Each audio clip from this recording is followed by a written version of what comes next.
German Army struggles to get Gen Z recruits ready for war. This is a Financial Times headline from an article that was shared to me on Signal by Coach Kelly. Did you know that I'm not even following the wars between Russia and Ukraine and in the Middle East very closely? Because I started learning Arabic in 2004, over 20 years ago.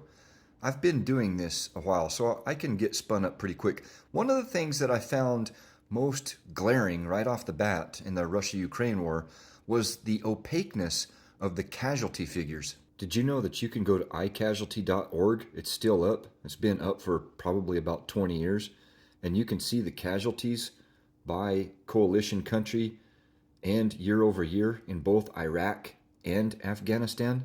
Going back to the article about Gen Z in Germany, they're talking to Niemann, Nimon, however you say his name, if I'm saying his name right or wrong. I'm probably butchering it. But anyway, a self-described Marxist does not claim to be representative of Generation Z in Germany, but his stance and his striking honesty about it taps into a wider questions, they don't even know how to write, facing Europe as it rearms on a scale not seen since the end of the Cold War.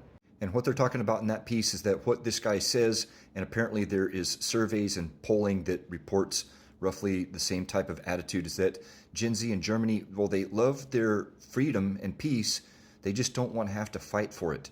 And apparently the German army is facing recruiting shortages, so they're going to try to whip Gen Z into shape somehow. Now, going back to Russia-Ukraine casualty figures, it's classified, opaque, and highly politicized. But let's assume that there's a rough estimate that both Russia and Ukraine each have 500,000 casualties since the beginning of the war. I think that would be roughly about 480 casualties a day. And there's no way, with this lack of transparency, that anybody will ever be able to prove that there was a spike in casualties on a certain couple of days in which the Trump administration shut off some intelligence.